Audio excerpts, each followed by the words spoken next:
اعوذ باللہ من الشیطان الرجیم بسم اللہ الرحمن الرحیم السلام علیکم ورحمۃ اللہ وبرکاتہ۔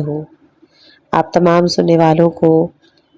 اس چینل کی طرف خوش آمدید۔ یہ کتاب جس کا انتخاب کیا گیا ہے وہ ہے اسرار الصلاۃ، نماز کے باطنی رازوں اور روحانی اثرات پر روشنی ڈالنے والی شہید ثانی کی یہ نایاب تصنیف کہ جو نماز کی حقیقت اور اس کی روح سے آشنا کرتی ہے۔ بغیر کسی تمہید کے چلتے ہیں کتاب کی طرف، اور کتاب کے جتنے بھی پارٹس ہوں گے اس کے لیے آپ پلے لسٹ بنامے اسرار الصلاۃ میں جا کر ملاحظہ کر سکتے ہیں۔ کتاب کو شروع کرنے سے پہلے یہ میں بتاتی چلوں کہ جنہوں نے مجھے اس کتاب کی ریکویسٹ کی ہے ان کو تہہ دل سے شکر گزار ہوں ان کا۔ بہت ہی بہترین کتاب، بہت ہی بہترین رائٹر، اور کیونکہ میں نے کوئی اسکرین شاٹ نہیں لگائی، عموماً میں لگاتی ہوں، پر کیونکہ مجھے انہوں نے کہا تھا کہ آپ میرا نام ظاہر مت کیجیے گا، اس لیے بہرحال وہ اگر میری اس آڈیو کو سن رہے ہوں گے تو آپ کی میں تہہ دل سے شکر گزار ہوں کہ آپ نے بہت ہی بہترین کتاب کے حوالے سے مجھے بتایا بھی اور مجھے ای میل بھی کی تھی۔ دوسری بات یہ کہ میں آپ لوگوں سے پہلے ہی سے معذرت چاہتی ہوں، میری آواز تھوڑی سی خراب ہے۔ تقریباً ایک ہفتہ ہوا تھا کہ میں اپنی کتاب آڈیو نہیں کر پائی۔ یقین جانیں کتاب سے دور جو ایک ہفتہ رہی میرے لیے بہت مشکل تھا۔ پڑھ تو میں لیتی تھی لیکن میں آپ لوگوں تک نہیں پہنچا رہی تھی۔ اب تھوڑی سی آواز صحیح ہوئی ہے تو میں نے کہا کہ چلیں میں آپ لوگوں کے حضور دوبارہ سے کوشش کروں، لیکن آپ لوگوں کو بیچ میں میری آواز کی خستگی وغیرہ کا بھی احساس ہوگا، جس کے لیے میں پہلے سے ہی معذرت کرتی ہوں۔ بہرحال اس سے پہلے کہ اور دیری ہو چلتے ہیں کتاب کی طرف۔ اہل علم پر یہ حقیقت واضح ہو کہ روح سعادت اور روح عبادت اور اس کی قبولیت اور اس کے کئی گنا ثواب اور عالم غیب سے حصول فیوزات اور جنت کی عظیم نعمات کے حصول کا تمام تر دار و مدار ان افعال اور حرکاتوں سکنات پر ہے کہ جنہیں دل کی گہرائیوں سے سر انجام دیا جائے، کیونکہ یہی دل ہی ہے کہ جو پوری طرح سے خداوند عظیم کی طرف مائل ہوتا ہے، اور اسرار قدرت پر غور و فکر کرنا دل کا ہی وظیفہ ہے،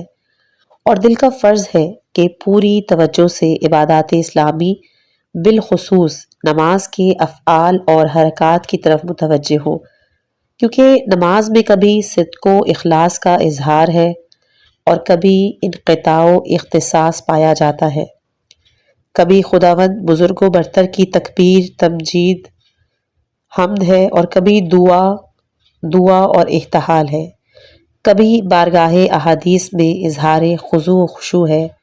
کبھی رب الارباب کے حضور اپنی ہستی کی نفی کرتے ہوئے سر بسجود ہونے کی حالت ہے، اور کبھی کلمہ توحید اور عہد قدیم کا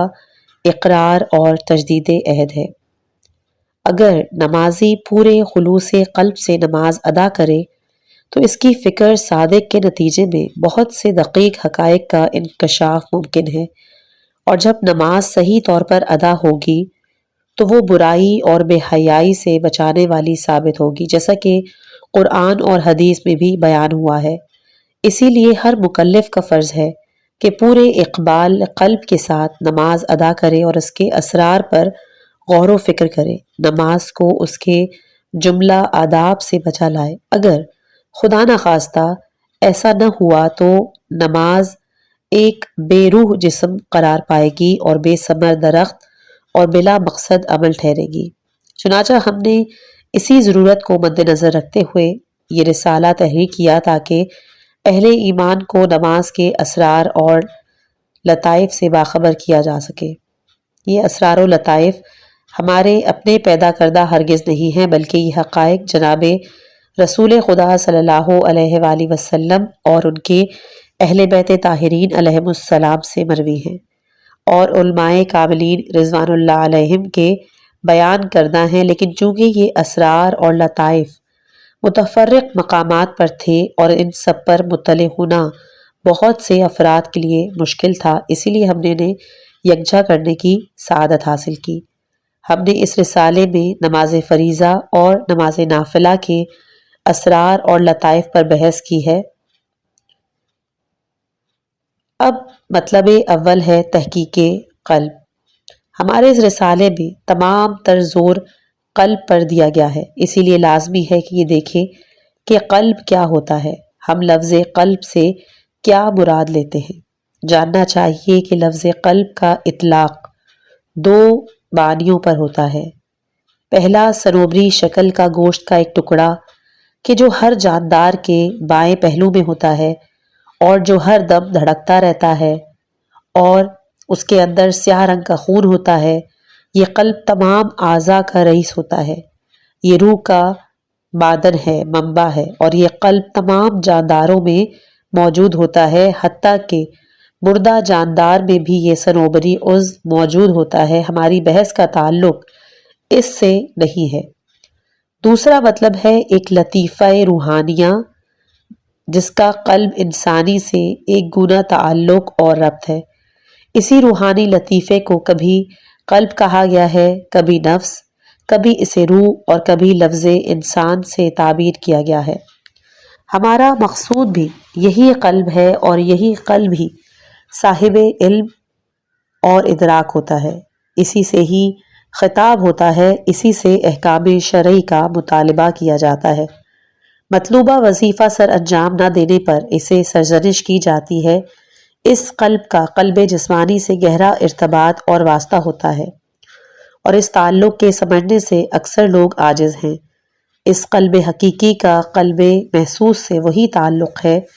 کہ جو مرض کا جسم سے اور وصف کا وصوف سے اور اعلیٰ استعمال کرنے والے کا آلے سے ہوتا ہے۔ اس تعلق کو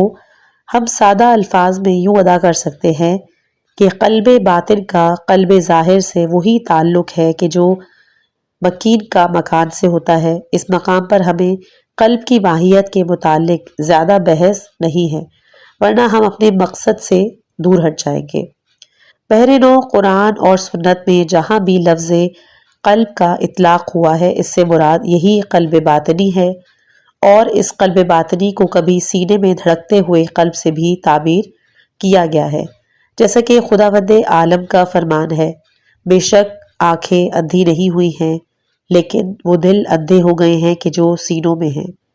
قلب باطنی کو قلب جسمانی سے اس لیے تعبیر کیا گیا کہ ان کے درمیان ایک گہرا ربط ہے۔ قلب باطنی کا تعلق اگرچہ کہ سارے بدن سے ہوتا ہے، لیکن اس کا براہ راست تعلق قلب جسمانی سے ہی ہوتا ہے، تو گویا قلب باطنی مکین ہے اور قلب جسمانی اس کا مکان۔ قلب باطنی سلطان ہے اور قلب جسمانی اس کی مملکت۔ قلب باطنی آقا ہے اور قلب جسمانی اس کا کارندہ ہے۔ قلب باطنی سوار ہے اور قلب جسمانی اس کی سواری ہے۔ اسی لیے بعض علماؤں نے قلب کی تشبیہ عرش سے اور سینے کی تشبیہ کرسی سے دی ہے۔ اگرچہ یہ تشبیہ من کل الوجوہ جائز نہیں، البتہ من بعض الوجوہ درست بھی ہے۔ قلب جسم کا بادشاہ ہے، اس سلطنت میں قلب کا ایک لشکر ہے اور اس کے مددگار ہیں، اس کے مخالفین بھی اسی سلطنت میں قیام پذیر ہیں، اور قلب میں روشنی اور تاریکی کو قبول کرنے کی بدرجہ اتم صلاحیت موجود ہے۔ اور قلب کی مثال ہم ایک آئینے سے دے سکتے ہیں کہ جو اپنے سامنے والی چہروں کی شکل اور صورت کا اچھی طرح ادراک کر سکتا ہے اور مقابل چیزوں سے دور ہو کر تاریک ہونے کی بھی اس میں صلاحیت موجود ہے۔ بعض دفعہ آئینہ دل اتنا صاف اور شفاف ہوتا ہے کہ اس میں حق کی تجلی کی صلاحیت پیدا ہو جاتی ہے اور امر مطلوب کی حقیقت کا غلب از وقت انکشاف ہو جاتا ہے، جیسا کہ حضرت رسول اکرم صلی اللہ علیہ وآلہ وسلم نے اس حقیقت کی طرف اشارہ کرتے ہوئے فرمایا تھا کہ جب اللہ کسی بندے سے بھلائی کرنا چاہتا ہے تو اس کے قلب کو اس کا واعظ بنا دیتا ہے۔ اس مفہوم کو آپ نے ہی دوسری ایک اور حدیث میں اس طرح سے بیان کیا کہ جس کا قلب اس کا واعظ ہو تو اللہ اس کی طرف اس پر نگران مقرر کر دیتا ہے۔ اگر ہم قلب کی تاریکی کی مثال دینا چاہیں تو ہم کہہ سکتے ہیں کہ جس طرح سے ایک شیشے پر مسلسل دھواں پڑتا رہے تو ایک وقت نوبت یہاں تک آ پہنچے گی کہ شیشہ بالکل تاریک ہو جائے گا، وہ کسی قسم کی روشنی کے انعکاس کے قابل نہیں رہے گا، اور جب دل تاریک ہو جائے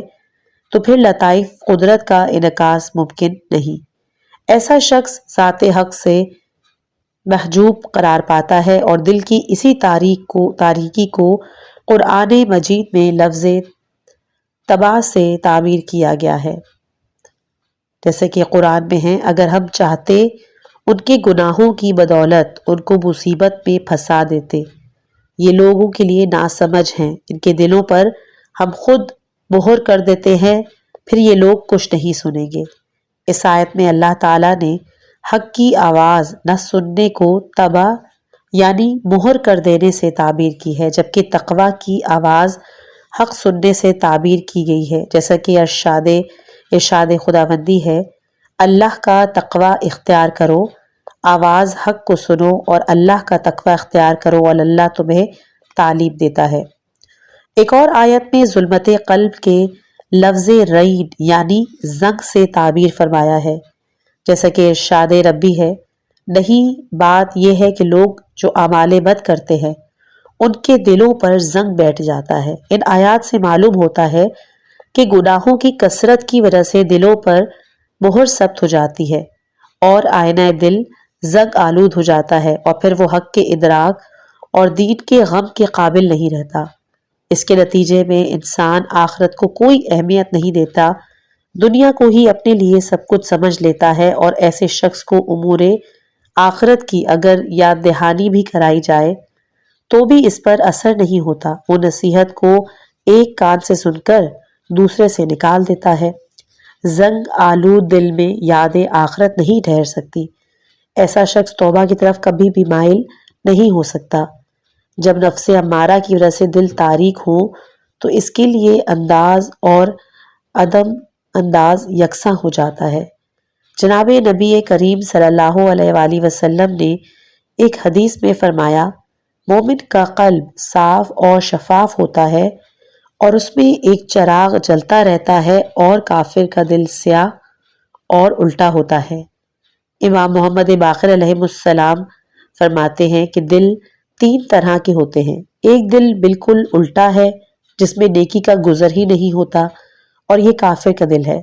دوسرا دل وہ ہے کہ جس میں ایک سیاہ نقطہ ہوتا ہے اور اس میں خیر و شر دونوں کی آمیزش ہوتی ہے،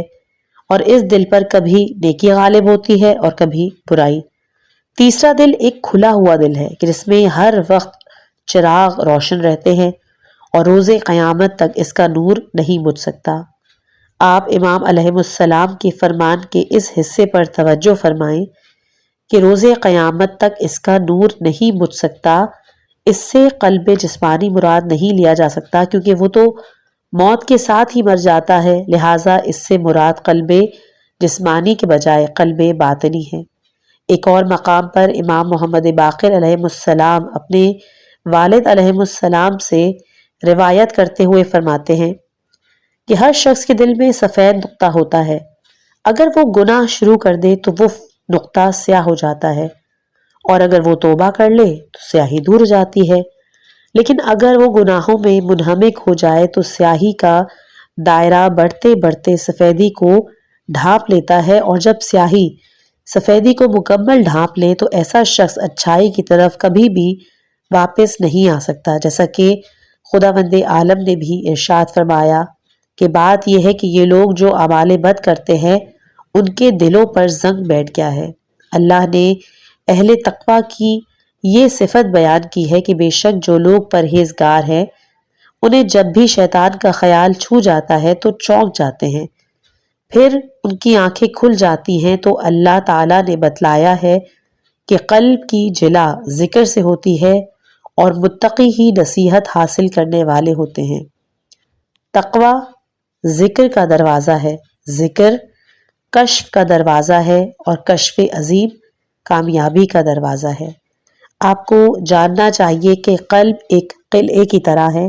ابلیس لعین ایک حملہ آور دشمن ہے کہ جو اس قلعے کو فتح کر کے اس پر اپنا قبضہ جمانا چاہتا ہے اور اس قلعے کو دشمن کی یلغار سے بچانے کے لیے ضروری ہے کہ قلعے کے دروازوں کی سخت حفاظت کی جائے اور دشمن کے ڈرانے کے مقامات سے واقفیت حاصل کرنی چاہیے۔ اس قلعہ دل کو شیطان کے قبضے سے بچانے کا ایک ہی راستہ ہے، اور وہ یہ ہے کہ جب تم خدا کے حضور عبادت کے لیے کھڑے ہو جاؤ تو پھر یوں محسوس کرو کہ گویا تم اسے دیکھ رہے ہو، اور اگر یہ مرتبہ حاصل نہ ہو تو پھر یوں محسوس کرو کہ وہ تمہیں دیکھ رہا ہے۔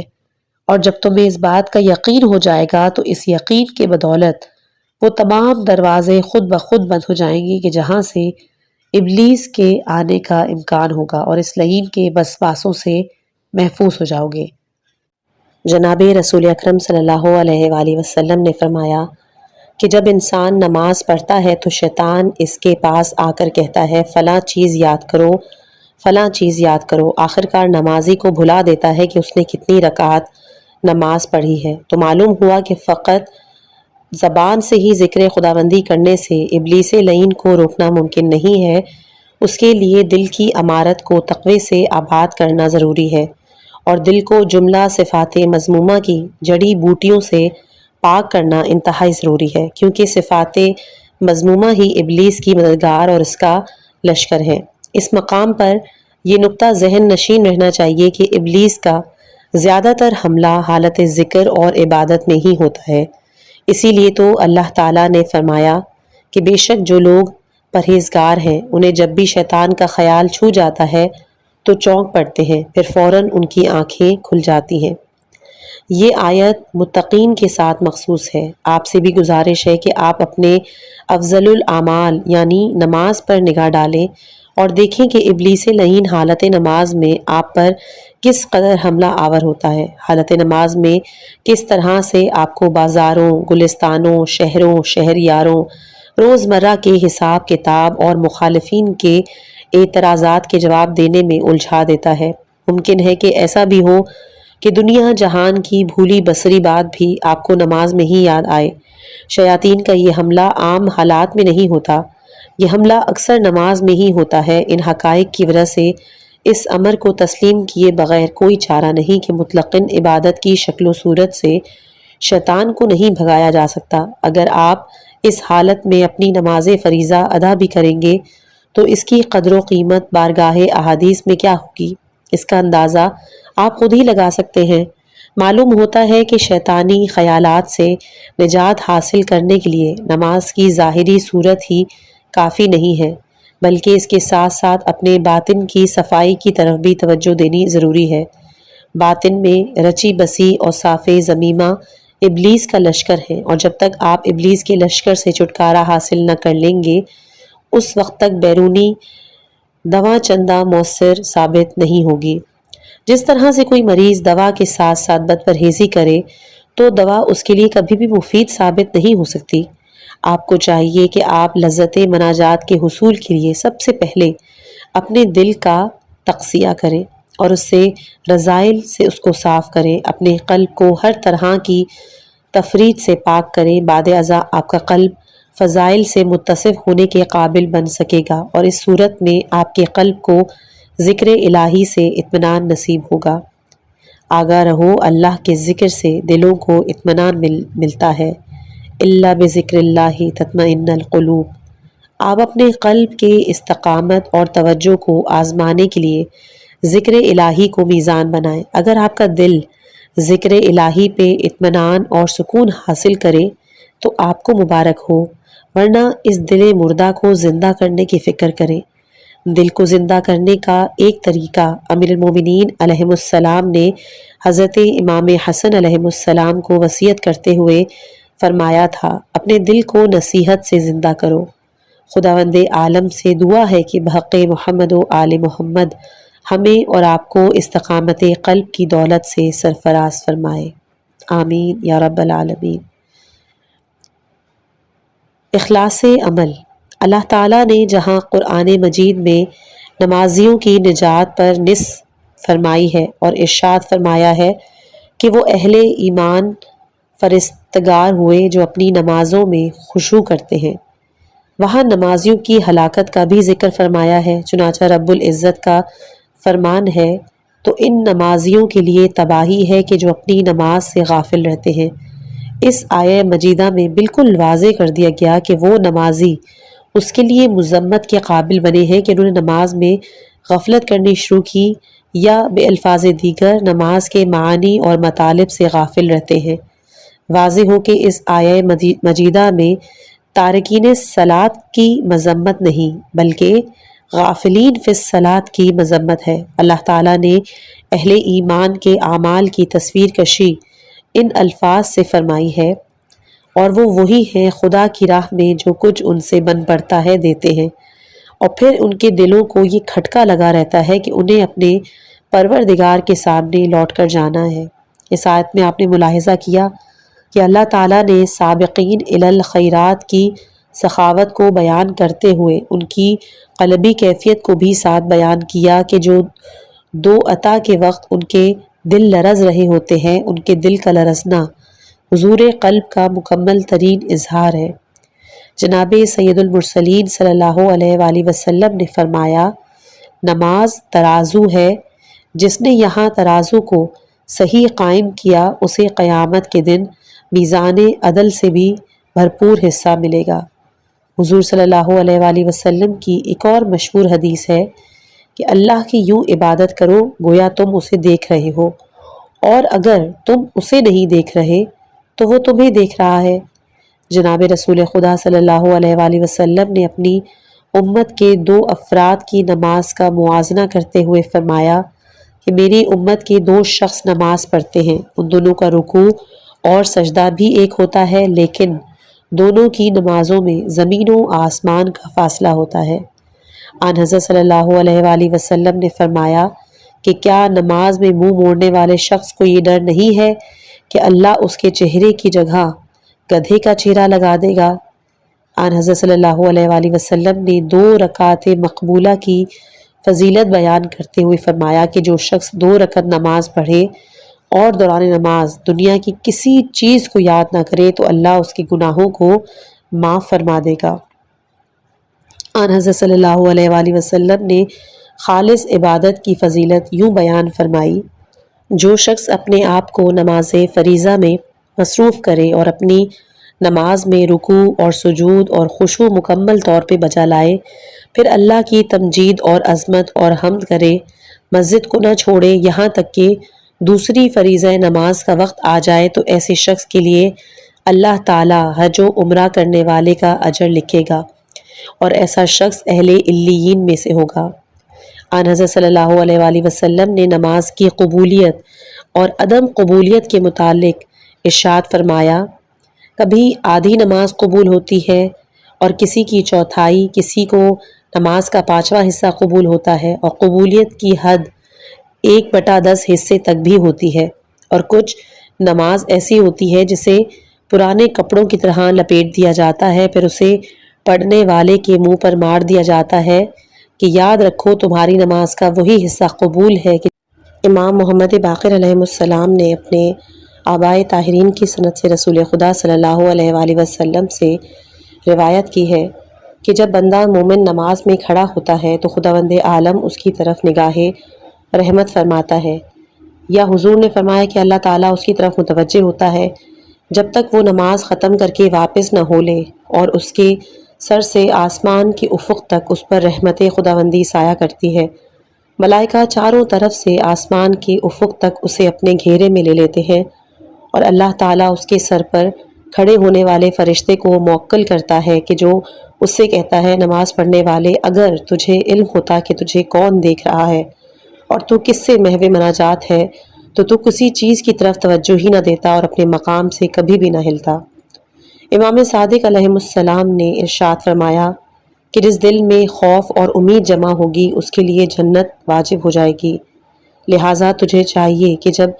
تو نماز پڑھے تو دل کو خدا کے حضور پیش کر، کیونکہ جو بھی مومن اپنی نماز اور دعا میں کامل توجہ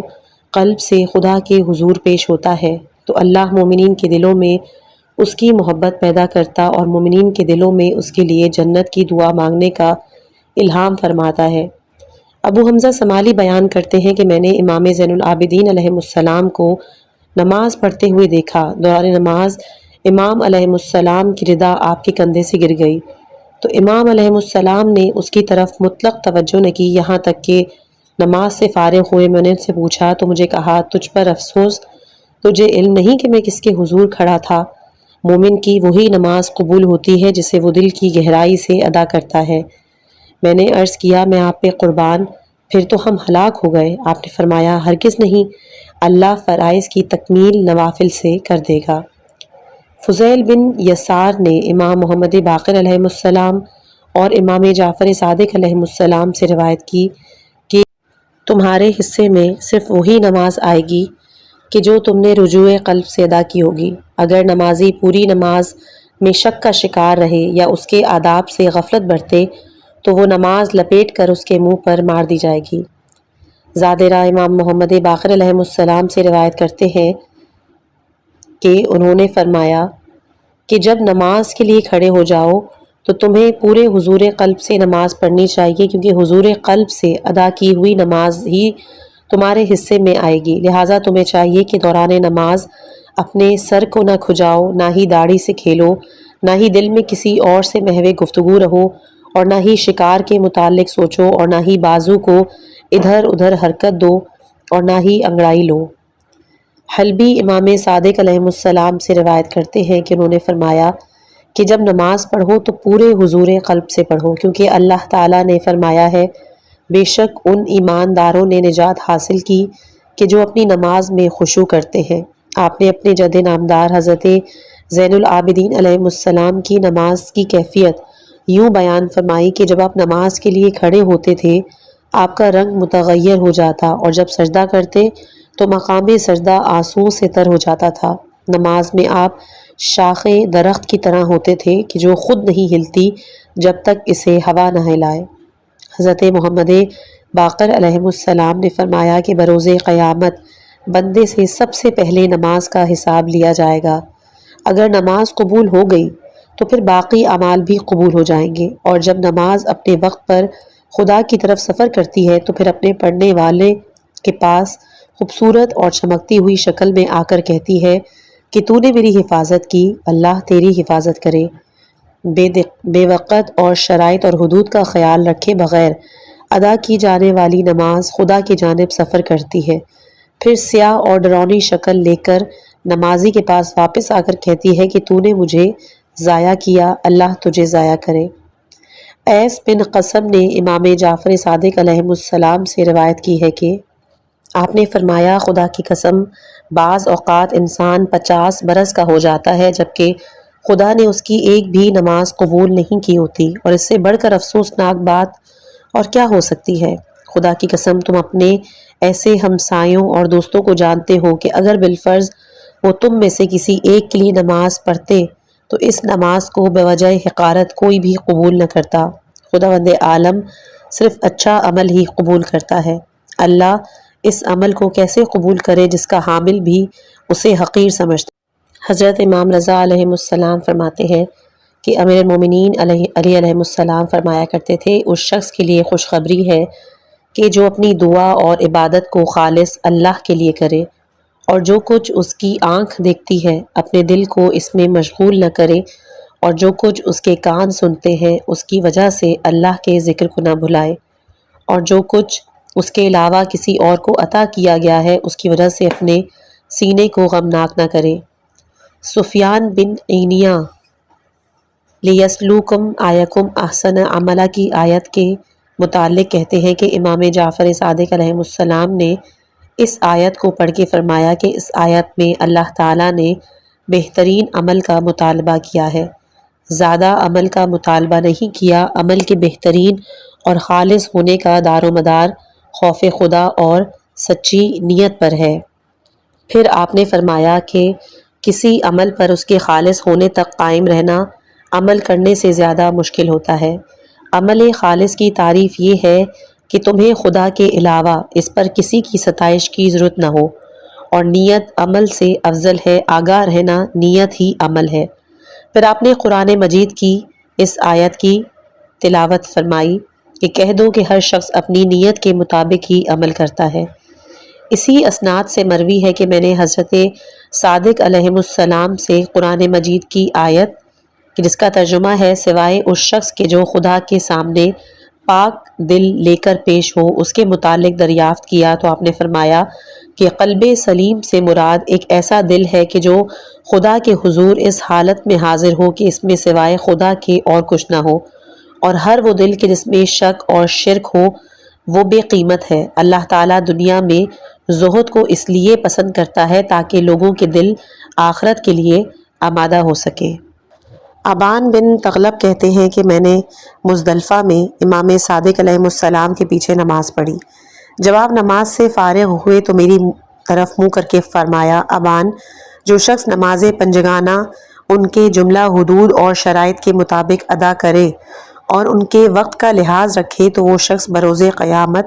خدا کے حضور پیش ہوگا تو اس کے پاس عہد ہوگا اور اللہ تعالیٰ اسے اس عہد کے تحت جنت میں داخل کرے گا، اور جو شخص نماز کے حدود و شرائط اور اس کے وقت کا خیال نہ رکھے تو قیامت کے دن خدا کے حضور پیش ہوگا تو اس کے پاس کوئی عہد موجود نہیں ہوگا، اگر اللہ چاہے تو اسے عذاب دے یا اسے بخش دے۔ اخلاص عمل کے سلسلے میں معصوم علیہ السلام کے بہت زیادہ احادیث منقول ہیں، البتہ ہم اسی مقدار پر ہی اکتفا کرتے ہیں، اور ان تمام احادیث کا مفہوم یہی ہے کہ نماز کی قبولیت کے لیے حضور قلب اور ما سوا اللہ کے ذکر سے اعراض ضروری ہے۔ اس چیز سے غفلت سراسر خسارہ ہے، جبکہ انسان ہر قسم کے موسم کے شدائد میں نماز بھی پڑھے، وہ ثمر آور بھی نہ ہو تو اس سے بڑھ کر اور ضرر عظیم کیا ہو سکتا ہے۔ اور یوں انسان عملی طور پر ایسے لوگ کہ جن کی زندگیوں کی محنت رائے گاں گئی ہو اور وہ یہ سمجھتے رہے کہ وہ ایک اچھا عمل کر رہے ہیں، ان کی فہرست میں شامل ہو جائے گا۔ اور اس کے ساتھ ساتھ یہ حقیقت بھی پیش نظر رہنی چاہیے کہ نماز پر ہی تمام اعمال کی قبولیت کا انحصار ہے، کیونکہ احادیث میں وارد ہے کہ اگر نماز قبول ہوئی تو باقی عمل بھی قبول ہوں گے، اور اگر نماز رد ہو گئی تو باقی اعمال بھی رد کر دیے جائیں گے۔ حضور قلب کی دوا۔ جاننا چاہیے کہ مومن اللہ کی تعظیم بجا لانے والا ہوتا ہے اور خدا کے غضب سے خوف رکھنے والا اور اس کے کرم کا امیدوار ہوتا ہے، اور گناہ کرتے ہوئے اسے اپنے خدا سے حیا دامنگیر ہوتی ہے۔ مومن ان صفات سے جدا نہیں ہو سکتا۔ عملی زندگی میں اس عقیدے کا اثر اس کی قوت یقین کے مطابق ہوتا ہے۔ جتنا یقین مضبوط ہوگا اتنا ہی عمل بہتر ہوگا، اور جتنا یقین کمزور ہوگا عمل بھی اس قدر خام ہوگا۔ تو پھر سوال یہ پیدا ہوتا ہے کہ اس حقیقت کے ادراک کے باوجود مومن نماز میں اس صفت سے محروم کیوں ہو جاتا ہے؟ اس کی فکر کیوں بھٹکنے لگتی ہے؟ اس کا دل مناجات کی لذت سے محروم کیوں ہوتا ہے؟ نماز سے غفلت کس طرح سے کرتا ہے؟ تو اس سوال کا جواب یہ ہے کہ سب کچھ دل میں در آنے والے خیالات کی وجہ سے وقوع پذیر ہوتا ہے۔ اس مرض کو دور کرنے کی دوا یہ ہے کہ ان علل و اسباب کا قلع کما کیا جائے جس کی وجہ سے دل میں خیالات کی یلغار ہے، اور یہ اسباب کبھی تو بیرونی ہوتے ہیں اور کبھی اندرونی۔ اگر اسباب بیرونی ہیں اور وہ بھی اتنے قریب ہیں کہ حالت نماز میں وہاں تک آنکھ اور کان کی رسائی ہو سکتی ہے، خیالات کی ابتدا کچھ یوں ہوتی ہے کہ آدمی ان چیزوں پر غور و فکر شروع کر دیتا ہے اور پھر یہ سلسلہ بڑھتا ہی جاتا ہے۔ نگاہ ان خیالات کے بڑھانے کا ذریعہ بنتی ہے اور پھر ان افکار کی شاخیں نکلنی شروع ہو جاتی ہیں۔ یوں انسان اپنے آپ کو بحر تفکر میں ڈوبتا ہوا محسوس کرتا ہے۔ البتہ مضبوط ہمت اور قوت ایمانی کے حامل افراد پر یہ چیزیں اثر انداز نہیں ہوتی، لیکن کمزور ہمت رکھنے والے افراد پر یہ چیزیں اثر انداز ہوتی ہیں۔ اس مرض کی دوا یہ ہے کہ ان اسباب کو قطع کیا جائے جو خیالات کی یورش کا سبب بنتے ہیں۔ اس کا آسان علاج یہ ہے کہ نماز پڑھنے والا شخص اپنی نگاہوں کو جھکائے رکھے یا کسی تاریک مقام پر نماز ادا کرے جہاں وہ کچھ دیکھ ہی نہ سکتا ہو۔ اس کے قرب و جوار میں ایسی کوئی چیز نہیں ہونی چاہیے کہ جو اس کی توجہ کو ہٹانے کا ذریعہ بن سکتی ہو۔ ایسے شخص کو محدود اور تاریک مقام پر نماز پڑھنے کا عملی فائدہ تو پھر یہ ہوگا کہ اس کی نگاہ کہیں نہیں پڑے گی، لہٰذا اس کی توجہ ہٹنے کے امکانات بھی محدود ہو جائیں گے۔ ایسے افراد کو سڑک کے کنارے نماز نہیں پڑھنی چاہیے اور ایسے مقامات پر انہیں نماز پڑھنے سے احتراز کرنا چاہیے جہاں نقش و نگار اور تزئین کاری کی گئی ہو۔ ہم نے بہت سے عبادت گزاروں کا مشاہدہ کیا کہ جو تنگ و تاریک مقام میں اس لیے نماز پڑھتے ہیں تاکہ انہیں یکسوئی نصیب ہو سکے۔ واضح رہے کہ شرعی مسئلہ یہ ہے کہ نمازی حالت قیام میں اپنے مقام سجدہ پر نظر رکھے، لہٰذا نمازی کو شرعی حکم پر عمل کرتے ہوئے اپنی نظر کو مقام سجدہ تک ہی محدود رکھنا چاہیے۔ لیکن اگر وہ محسوس کرے کہ آنکھ کھلی رکھنے سے وہ خیالات کے دلدل میں پھنس رہا ہے تو اسے چاہیے کہ آنکھیں بند کر کے نماز پڑھے۔ دوران نماز اسے یہ چیز ہر وقت ذہن نشین رکھنی چاہیے کہ وہ خداوند بزرگ و برتر کے حضور کھڑا ہوا ہے،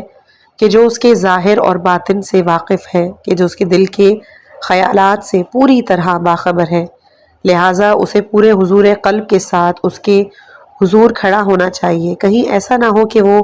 سلطان ذی جود اسے اپنے مقام خدمت سے محروم کر دے، اس سے اپنی نگاہ کرم کو پھیر دے۔ لہٰذا ایک غلام کو چاہیے کہ اپنے آقا اور مولا کے حضور پورے اخلاص سے قلب کے ساتھ حاضری دے، اپنے آقا سے گفتگو کرتے وقت پورے آداب کا خیال رکھے، کیونکہ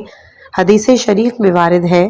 کہ بلا شبہ اللہ تعالیٰ تمہاری شکل و صورت کو نہیں دیکھتا، اللہ تمہارے دلوں کو دیکھتا ہے۔ جب نمازی اپنے ذہن میں یہ سب کچھ رکھ کر نماز پڑھے گا، امید ہے کہ وہ خیال کی پراگندگی سے بچ جائے گا اور اس کا قلب بھی حاضر ہو سکے گا۔ اگر خیالات کی یلغار کا تعلق اندرون انسان سے ہو تو یہ بیرونی خیالات کی بنسبت زیادہ تکلیف دہ ہے، کیونکہ جب دل دنیا کی وادی میں بھٹک جائے تو پھر ایک ہی مقصد تک محدود نہیں رہتا۔ خیالات کی یلغار اسے اپنے لپیٹ میں لے لیتی ہے۔ ایسے شخص کے لیے آنکھوں کا جھکانا یا بند کرنا سود مند نہیں ہوتا، کیونکہ اگر یہ شخص آنکھیں بھی بند کرے تو بھی اس کا دل دنیا کے جھمیلوں میں ہی اٹکا رہے گا۔ اس مرض کا علاج یہ ہے کہ ایسے شخص کو چاہیے کہ اپنے خیال کو مرتکز رکھنے کے لیے ایسے الفاظ نماز کے معانی پر غور و فکر کرے، اپنے ذہن کو مجبور کر دے کہ ادھر ادھر کے خیالات میں بھٹکنے کے بجائے الفاظ نماز کے معنی پر ہی غور کرے۔ ایسے شخص کو چاہیے کہ تکبیرۃ الاحرام سے پہلے آخرت کے دن کے متعلق سوچے اور قیامت کے دن کی پیشی کے متعلق غور کرے کہ اسے خداوند جبار و قہار کے حضور کھڑا ہونا ہے۔ نماز میں اپنے کھڑے ہونے کو قیامت کی پیشی کا ہی ایک حصہ تصور کرے۔ نماز سے پہلے تمام دنیاوی خیالات سے اپنے قلب اور ذہن کو آزاد کر لے۔ امید ہے کہ یہ طریقہ اس کے لیے فائدہ مند ثابت ہوگا۔ اگر بالفرض یہ مسکن دوا بھی فائدہ مند ثابت نہ ہو تو پھر اس کے لیے ایسی دوا کی ضرورت ہے کہ جس سے اس کے فاسد خیالات کی جڑ کٹ جائے، اور اس کا طریقہ کار یہ ہے کہ وہ دیکھے کہ کس قسم کے خیالات اور افکار اسے نماز میں ستاتے ہیں، تو اسے ان چیزوں سے ہی نجات حاصل کرنی چاہیے کہ جو اس کی نماز میں خیالات کا سبب بنتی ہیں، اور اسے یہ سمجھ لینا چاہیے کہ جو چیز اس کی نماز میں مخل ثابت ہو رہی ہے وہ اس کے دین کی دشمن ہے اور لشکر ابلیس کا سپاہی ہے۔ ایسی چیز کو اپنے پاس رکھنا زیادہ خطرناک ہے، لہٰذا اس سے ناطہ توڑ لینا چاہیے۔ روایات میں وارد ہے کہ ایک شخص نے اپنے باغ میں نماز پڑھی۔ درخت پر ایک خوبصورت پروں والا پرندہ بیٹھا تھا۔ نماز میں اس کی نظر اس پہ پڑی تو وہ پرندہ اسے بہت اچھا لگا۔ اس کا ذہن اسی درخت اور پرندے میں کھو گیا اور اس کے ذہن سے رکعت نماز کا تصور جاتا رہا۔ اس شخص نے فارغ ہو کر سوچا کہ میری نماز اس باغ اور درخت اور پرندے کے تصور کی نظر ہو گئی، لہٰذا اس فکر کے کفارے کے طور پر اس نے پورے باغ کو ہی خدا کی راہ میں صدقہ کیا اور غربا اور مسکین کے لیے وقف کر دیا۔ جی ہاں، اہل ہمت ہمیشہ ایسا ہی کرتے ہیں۔ ایک صاحب ہمت نماز جماعت سے رہ گیا تو اس نے ساری رات نوافل میں گزار دی تاکہ نماز جماعت کے ثواب کی تلافی ممکن ہو سکے۔ ایک صاحب ہمت سے نماز مغرب کی ادائیگی میں اتنی دیر ہو گئی کہ 2 ستارے نمودار ہو گئے تو اس نے اس کی تلافی کے لیے 2 غلام آزاد کر دیے۔ ایک اور بندہ خدا سے فجر کی نماز قضا ہو گئی تو اس نے ایک غلام آزاد کر دیا۔ ہم نے اس سے پہلے جو دوا تجویز کی تھی یہ ان افراد کے لیے مفید ہے کہ جن میں یہ جذبہ خواہشات کمزور قسم کا ہے، اور جن افراد میں خواہشات کا جذبہ شدید ہو تو وہاں مذکورہ مسکن دوا فائدہ نہیں دے گی، بلکہ خواہشات کا منہ زور طوفان اس نمازی کو اپنے دھارے میں مسلسل بہاتا رہے گا۔ اس امر کی حقیقت سمجھنے کے لیے درج ذیل مثال پر توجہ فرمائیں کہ ایک شخص ایک ایسے درخت کے نیچے نماز پڑھ رہا ہے جہاں ہر وقت چڑیاں چڑچڑ کرتی رہتی ہیں، اور وہ ہر قسم کے خیالات سے آزاد ہو کر نماز پڑھنا چاہتا ہے۔ جیسے ہی وہ نیت باندھے گا چڑیوں کا شور اس کی توجہ اپنی طرف مبذول کرارے گا۔ اگر بالفرض اس کے پاس کوئی چھڑی رکھی ہوئی ہے اور وہ چھڑی اٹھا کر چڑیوں کو اڑائے گا تو چند لمحے خاموشی طاری ہوگی، لیکن پھر تھوڑی ہی دیر کے بعد وہی چڑیاں واپس آ جائیں گی۔ ایسا شخص کبھی بھی خیالات سے آزاد ہو کر نماز نہیں پڑھ سکے گا۔ ایسے شخص کے لیے آخری تدارک یہی ہو سکتا ہے کہ اگر وہ چڑیوں کے شور سے آزاد ہو کر نماز پڑھنے کا خواہش مند ہے، اسے چاہیے کہ وہ اس درخت کو ہی کاٹ ڈالے کہ جہاں چڑیوں نے اپنے گھونسلے بنائے ہوئے ہیں۔ یہی مثال خواہشات کے درخت کی ہے کہ یہ درخت جتنا تناور ہوتا جائے گا اس پر خیالات کے گھونسلے بنتے چلے جائیں گے۔ خواہشات کی غلاظت پر خیالات کی مکھیاں ہر وقت بنبناتی رہتی ہیں۔ اگر آپ مکھی کو اڑائیں گے تو دوبارہ آ بیٹھے گی، تو اس کا حل یہی ہے کہ اس غلاظت کو ختم کیا جائے تاکہ مکھیوں سے نجات حاصل ہو سکے۔ خواہشات کے درخت پر خیالات کی چڑیاں ہر وقت موجود رہتی ہیں، اور انسانی خواہشات کی کوئی حد مقرر نہیں کی جا سکتی۔ البتہ ان خواہشات کی جڑ ایک ہے، اور وہ ہے دنیا کی محبت، اور یہی حب دنیا ہر غلطی کی بنیاد ہے، اور ہر نقصان اور فساد کا منبع یہی ہے۔ جب کسی شخص کا باطن حب دنیا سے لبریز ہو اور وہ دنیا سے صرف دنیا کے لیے نہ کہ آخرت کے زاد راہ کے طور پر محبت رکھے تو ایسے شخص کو نماز میں لذت مناجات میسر نہیں آ سکتی۔ جو شخص دنیا کے حصول پر خوش ہوتا ہے اسے نماز میں ذکر خدا اور مناجات سے خوشی محسوس نہیں ہو سکتی۔ اصول کائنات یہ ہے کہ ہر شخص اسی چیز کی سب سے زیادہ جستجو کرتا ہے جس سے اسے آنکھوں کا نور، دل کا سرور میسر ہو۔ تو جس شخص کی آنکھیں حصول دنیا سے ٹھنڈک محسوس کرتی ہوں گی تو وہ دنیا کے لیے ہی اپنی تمام تر کوششوں کو کام میں لائے گا، لیکن اسے اللہ کی رحمت سے مایوس نہیں ہونا چاہیے۔ اسے اپنی طرف سے نماز کو خالص بنانے کی کوشش ترک نہیں کرنی چاہیے۔ ممکن ہے کہ وہ کسی دن اپنے مقصد کے حصول میں کامیاب ہو جائے، اور ہماری اس بحث سے کسی کو یہ غلط فہمی نہیں ہونی چاہیے کہ ہم بالکلیہ ہی دنیا کے خلاف ہیں۔ ہمارا یہ مقصد نہیں، اور نہ ہی ہم رہبانیت پر یقین رکھتے ہیں۔ ہمارا نظریہ تو اس ضمن بالکل سیدھا سا ہے کہ دنیا کا مقام جیب ہے، یعنی دنیا کا مقام زبان ہے اور اللہ کا مقام قلب ہے۔ لہٰذا جب تک دنیا زبان تک محدود رہے اور قلب میں اللہ موجود ہو تو یہ دنیا عین دین بن جاتی ہے۔ البتہ فساد اس وقت شروع ہوتا ہے کہ جب دنیا زبان سے نکل کر دل میں جاگزی ہو جائے، ورنہ دنیا مطلقاً قابل مذمت نہیں ہے۔ مثلاً ایسا صاحب ہمت انسان کہ جس کے ساتھ دنیا ہو لیکن وہ دنیا کے ساتھ نہ ہو، اور دنیا کا مالک ہونے کی وجہ سے دنیا کو وہاں صرف کرے جہاں اللہ کا حکم ہے، اور دنیا کو اطاعت الہی کے وسیلے کے طور پر اپنے کام میں لائے، اس سے زاد آخرت اکٹھا کرے، تو ایسے انسان کے لیے دنیا نقصان دہ نہیں ہوگی۔ اسی لیے رسول اللہ صلی اللہ علیہ وآلہ وسلم نے ارشاد فرمایا، دولت تقوی خداوندی کے لیے بہترین مددگار ہے، مگر دنیا کی فراوانی کے وقت یہ حقیقت ہمیشہ پیش نظر رہے کہ ابلیس کا مقام اور دھوکہ کھانے کی جگہ ہے۔ یہ بیدار مغز انسان کو احتیاط سے کام لینا چاہیے، ہمیشہ اپنے قلب اور نظر کا امتحان لینا چاہیے کہ آیا قلب دنیا کے جھمیلوں میں پسا ہوا تو نہیں ہے۔ اس کے لیے انسانی وجدان ہی بہترین فیصل ہے۔ اکثر لوگوں نے ہماری مسحل کو کڑوی سمجھ کر اسے استعمال کرنے سے گریز کیا۔ نتیجہ یہ نکلا کہ مرض مزمن صورت اختیار کر گئی، اور آہستہ آہستہ نوبت ادھر تک پہنچ گئی کہ محبت خداوندی کے بڑے بڑے دعوے داروں سے 2 رکعت خالص نماز ادا نہ ہو سکی۔ اے کاش اگر ہماری ساری نماز باخشوع نہیں بن سکتی تو کم از کم نصف یا تہائی نماز ہی خالص حضور قلب سے ادا ہو جائے۔ یوں ہم ان لوگوں کی صف میں شامل ہو جاتے ہیں کہ جن کے لیے اللہ تعالیٰ نے ارشاد فرمایا کہ ایسے لوگ جنہوں نے نیک اور برے اعمال کو غلط ملت کر دیا ہے، قریب ہے کہ اللہ ان کی توبہ قبول کر لے، بے شک اللہ بڑا بخشنے والا مہربان ہے۔ خلاصہ کہ دنیا اور آخرت کی فکر کی مثال سرکے سے بھرے ہوئے ایک پیالے کی طرح ہے۔ اس پر ہم پانی ڈالتے ہیں تو جتنا پانی پیالے میں جائے گا اتنی ہی مقدار میں سرکہ پیالے سے باہر نکل جائے گا۔ بس اسی طرح سے دل میں